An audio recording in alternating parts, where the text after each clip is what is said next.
Good evening. My name is Joseph, and I'm here to talk to you all about what role lying plays in maintaining VCU's community.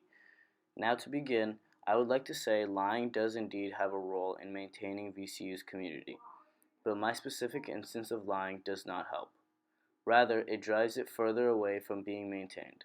With that being said, my instance of lying is found in VCU students lying and deceiving when completing anonymous course evaluations and other surveys. In my point of view, this is a beneficial way to receive valuable information towards building a better foundation for anything.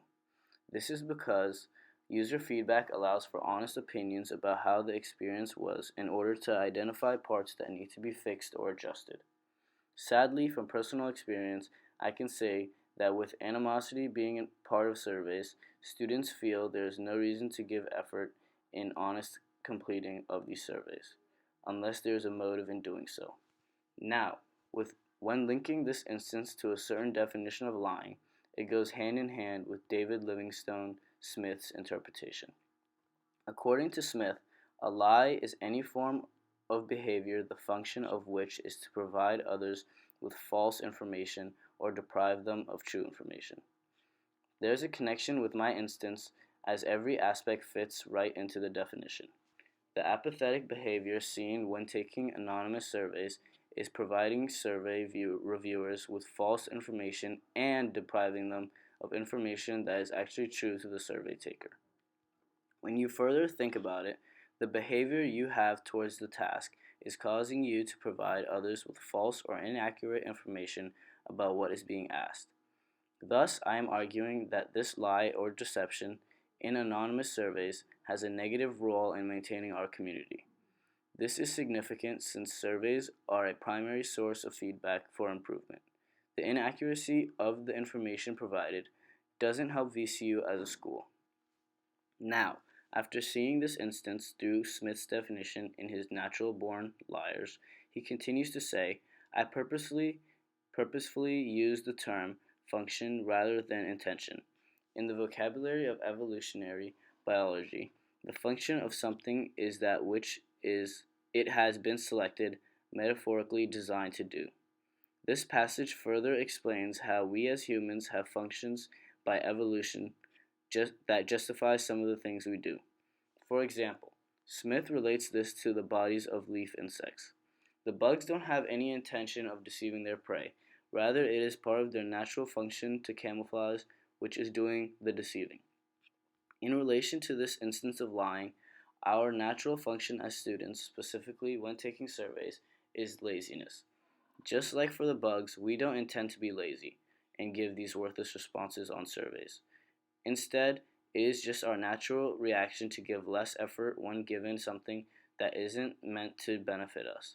With that being said, I'd like to remind you that this isn't all people, but as a student myself, it is known that surveys aren't worth our time considering all the more important work we have to do for not putting our time and effort towards an anonymous survey.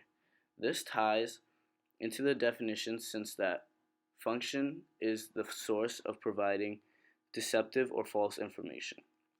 Now, when you look at it from another angle, some would say that this function of laziness is a choice and isn't something naturally brought upon us. This is true, but only true depending on the specific person.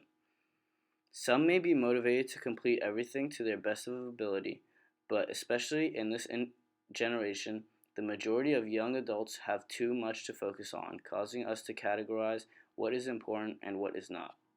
Moving forward, as we can now see how lying in this instance can depend on the ethos of a person, we can categorize lying into two groups.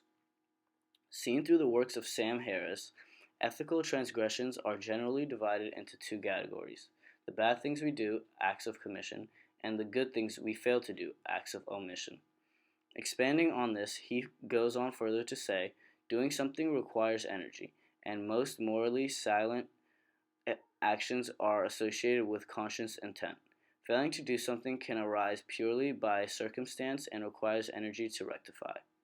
What Harris is saying here is significant towards his topic since he's saying that with every lie we tell, it revolves around either something good we didn't do or something bad we did do.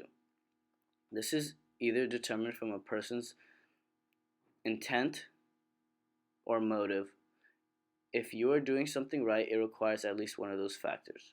If you're failing to do something, then clearly you are either lacking energy, intent, or motive, which all have to do with your ethos as a person. According to Harris, the act of omission is seen when not giving honest feedback on a survey. You are presented with an opportunity to do something good but due to your ethical reasoning, you decided to fail to do so.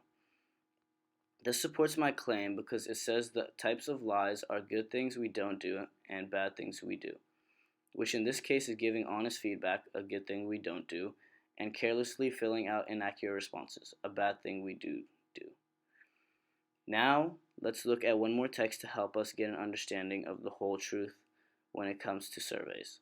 As Bach possesses, the whole truth has seemed to be obviously unattainable to some, as to cause them to despair of human communication in general. They see so many barriers to prevent us from obtaining truthful knowledge, let alone communicating it. So many pitfalls in conveying what we mean. Here, Bach is saying that the idea of knowing or having access to the whole truth is out of reach due to preventions and obstacles. This brings doubt in human communication as a whole, since there are so many factors that can hold the full truth from being known. This supports my initial claim as the whole or full truth can be related to honest communication expected from survey givers.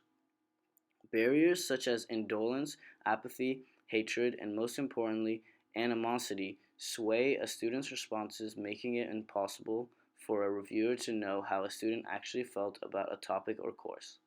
At the end of the day, although some may say that it is our obligation as students to give honest feedback on our course evaluations and surveys, the greater amount of students tend to overlook the importance due to the underlying reasons mentioned earlier. So even though lying does have a role in maintaining VCU's community, certain lies, such as the ones I just discussed, have rather more of a negative impact. Thank you very much.